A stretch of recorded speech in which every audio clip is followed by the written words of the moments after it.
So today I'm going to get to work on putting the solar system together. And the first thing I'm going to do is I have this 1/2-inch electrical conduit.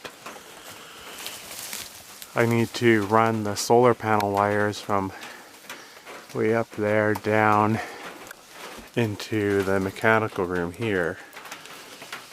So I don't want them above ground, the wires above ground, and I didn't want to just run wires in a little trench. So I'm gonna dig a trench. I've laid this out already. It's about 60 feet or 65 feet of conduit. So I'm gonna dig a little trench from that goes right up to the corner of these panels and run it straight down underneath and go up inside the mechanical room.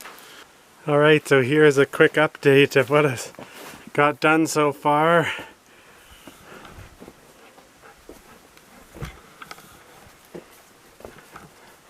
My brother came to help me with the trench, so we got the trench dug all the way up there to the panels. It would have been nice to have some machinery, but we just did it by hand. We only went maybe 8 inches deep. We got it ran. Looking for we just got to get a short piece to patch right here. And we have it coming up right in there. So it's going to come up and over up into the inverter. Sasa, hey, Sasa, we're done taking. So we've got all the wires ran through, which was a chore. It's 1/2-inch conduit and the wires were a little difficult getting through. Okay, so here's how far I've got so far with the wiring. I want to show everything that I've hooked up so far and what goes to what, just so if you're doing this yourself you can kind of see what's going on. Here's the trench that's all filled back in. Goes up there. Down there is a conduit where it runs up inside. Those wires you see there are my solar panel wires.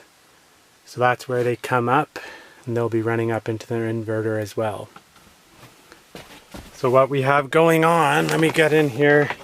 I can't video while I'm doing it because it's tight quarters, but I'll show you here. So this is my positive and negative from the panels. Here's the breakers I'm going to be working with. They're both DC breakers. This is an inline breaker. It's 100 amp. This is for my battery bank. So the batteries are all going to be wired together. The positive's going to go up here, and this is going into my inverter up here where the positive and negative are. So that is one. You always want to put a breaker on the positive side of your battery bank, just in case something happens, that it'll shut it, it'll blow that breaker and it'll save you from some expensive repairs. The other breaker beside to the left of it, it is a 30 amp breaker. So it's going to be on the positive of my solar panel. So I'm going to have the solar panel positive run into the bottom side of this breaker, and then I'm going to have a short piece of the same gauge wire, 10 gauge, run out and up to right up here is where you run your solar panels into the inverter. So that's the same idea. You want to have a breaker on the positive side as the positive side of your solar panel. You can have also a disconnect, and this breaker functions as both. When it's open, this means it's good, but if you close it like that, that shuts it off. So that's the 2 breakers. I got those both off Amazon. I can give you a link to the ones I ordered. They're sized appropriately for your system, so you might not be 100 amp for the battery bank and a 30 amp for the panels. It all depends on what volt solar system you're running and how many batteries you have and how many panels you have. But the 30 amp and the 100 amp are what's for my system. So next step is run this positive from my solar panels, connect it into this breaker. You always want to connect your panels up last.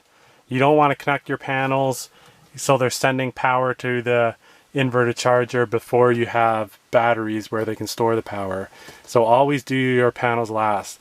I'll be hooking up my batteries to the inverter and also wiring the inverter to the house before I connect up my panels. So just remember that. Always do your panels last step.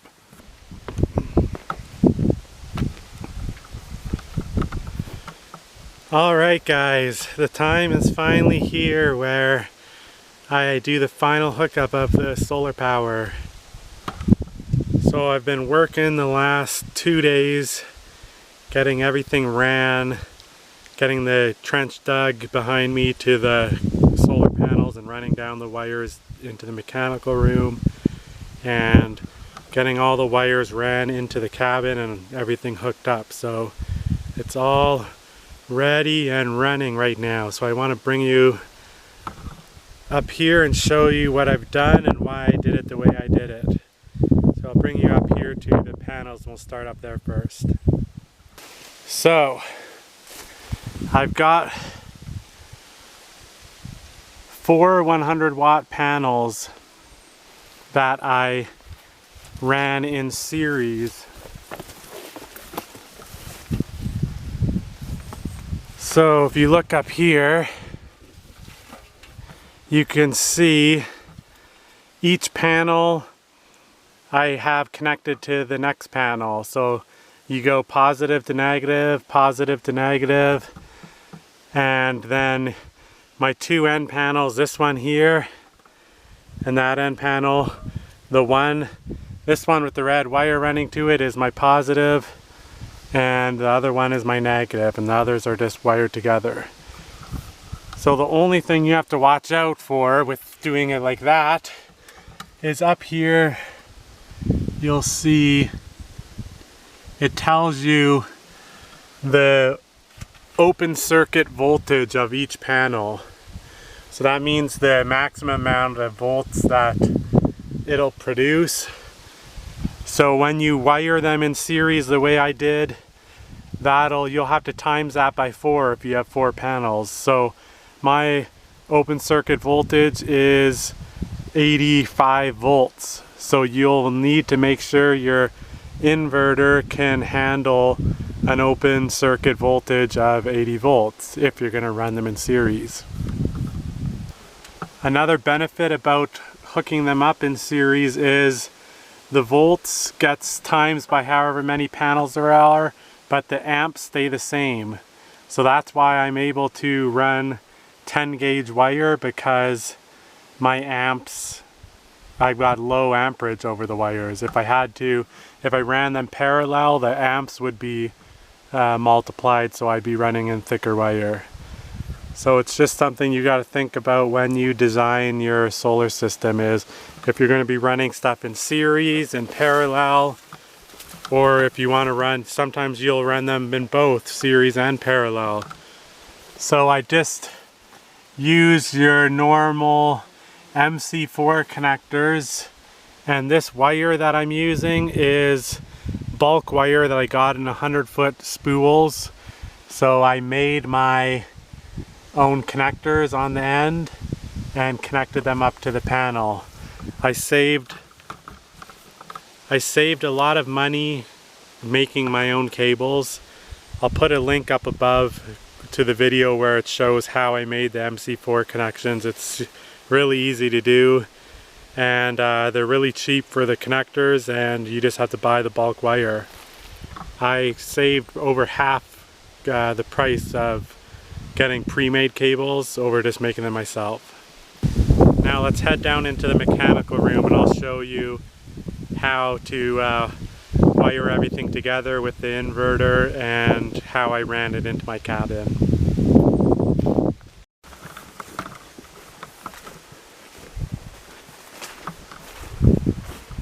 So when you're talking about running stuff in series and parallel, you also have to consider how you're going to be hooking up your batteries, whether or not you're using multiple batteries, whether they're going to be in series or parallel or both.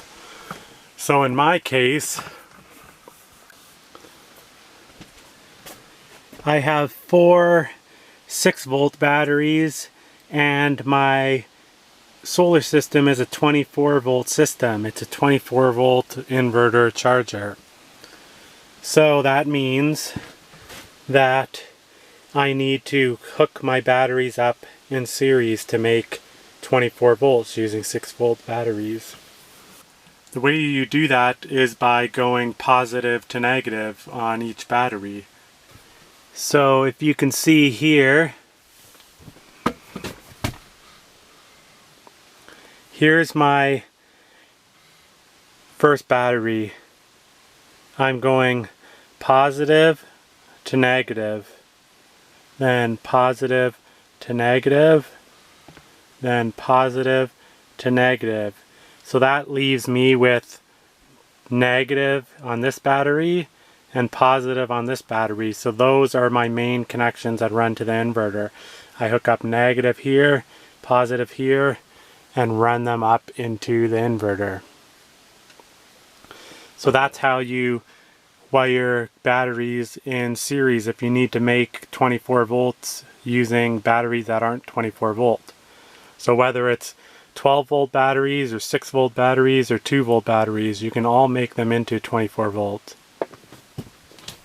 So now here is where I had my generator plug, where I would power my cabin with the generator. I'd start my generator and plug it in here. So I swapped that out to a junction box, which I'm running this, I believe it's 8-3 wire. I know I'm not using the right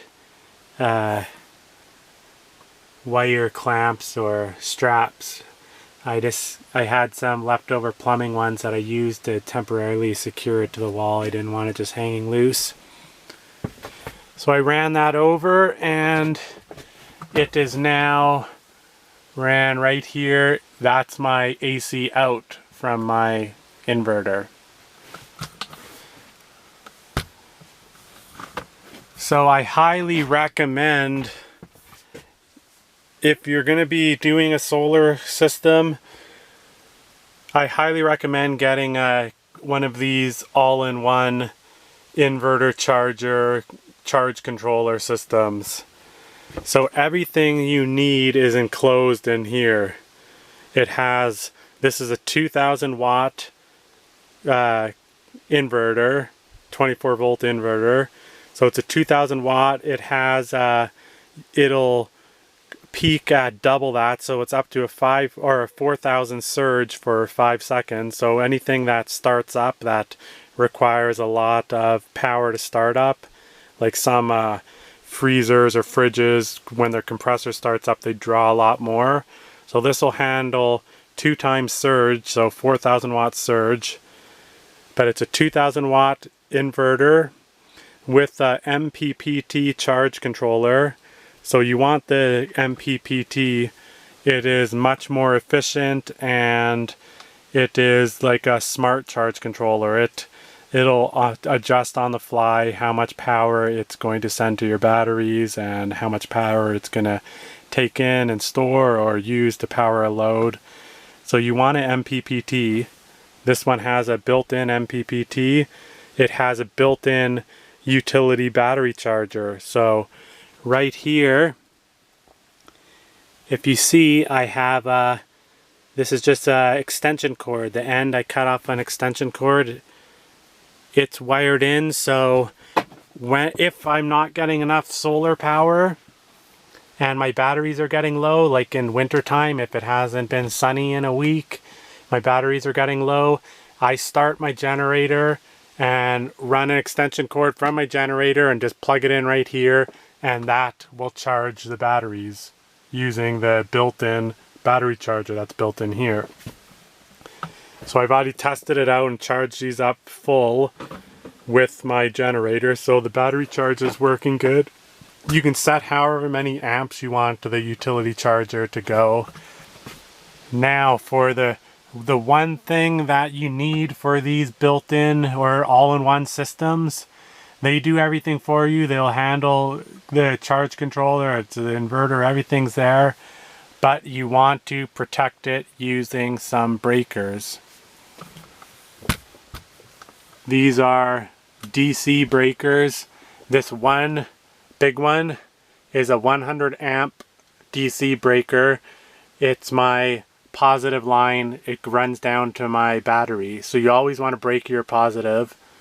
So it's my main connection up here into the inverter. It has a 100 amp breaker. Now this one beside it is the positive from my solar panels. So you want a breaker that, or put a disconnect or a breaker in that line also, just in case something happens. You don't want it to damage your expensive inverter. So this is a 30 amp inline DC breaker. It just, my positive runs into it and then runs out of it and goes up into the solar panel connection up in there. So that's how easy a solar system is using a new all-in-one inverter charger. Anyone can wire this up themselves. It just takes a little bit of electrical knowledge, and surprisingly it had decent instructions.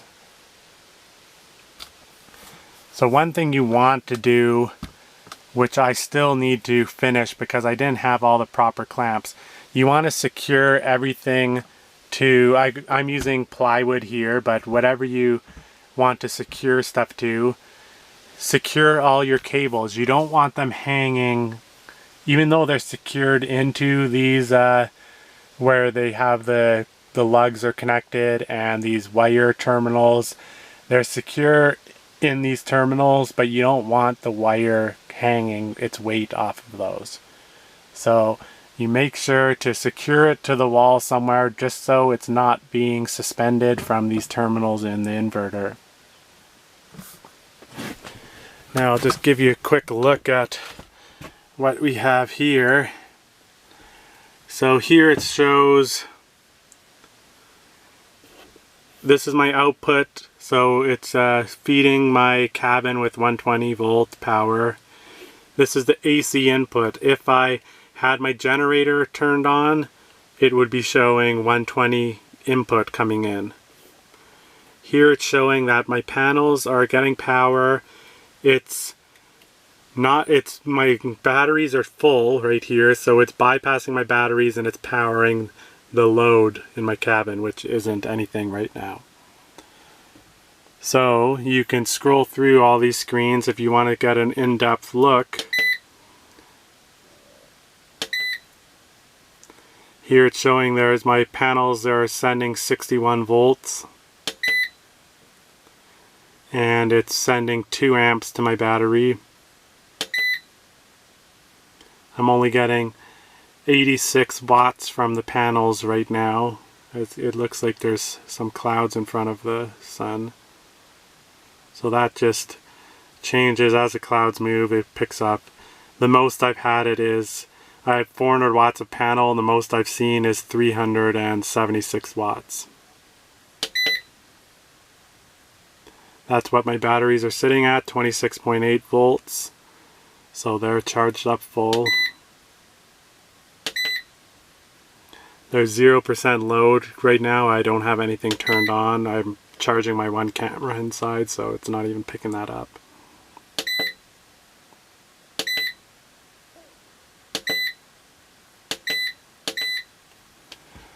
So that's that. You can connect your laptop or computer up to this. You plug, there's a port at the bottom, so you can plug USB cable into your computer and plug it into the inverter and install the software that it comes with, and you can fine-tune everything using your laptop. So that's another good feature.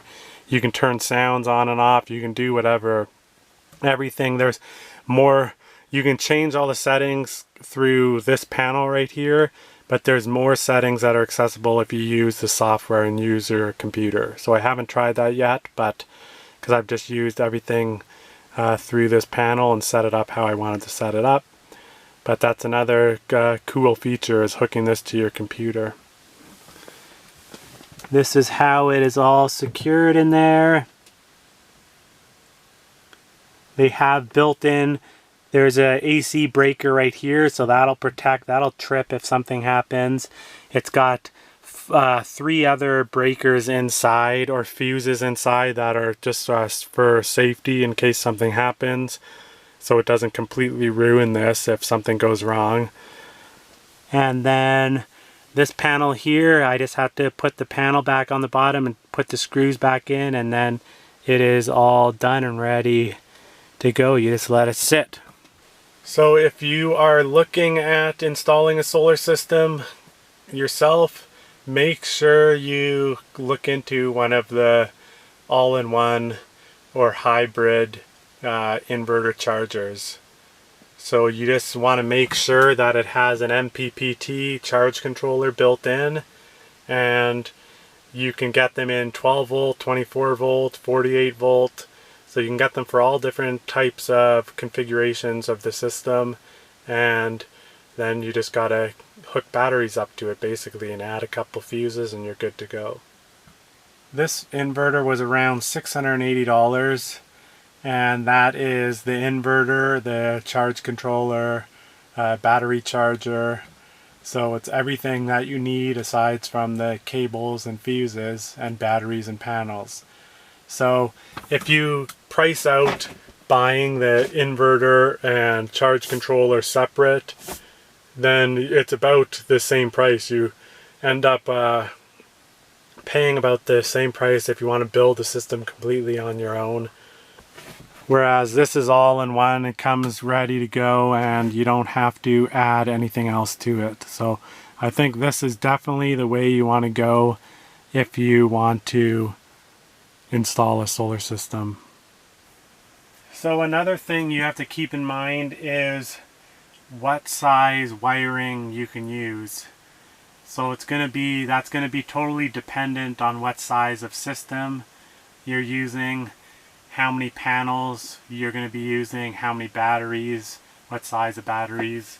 So my solar panel wires are 10 gauge wires for the positive and negative, but that is because I'm only using 400 watts of panels and they're wired in series, so the amps are low. Now for the batteries, I wanted to keep all the same size cables, so I used 2-aught because it's a little more than I needed. I didn't have to use that size, but I wanted to keep the same size all the way up to my inverter, so I used 2-aught wires all the way down to the batteries with a 100 amp breaker on it.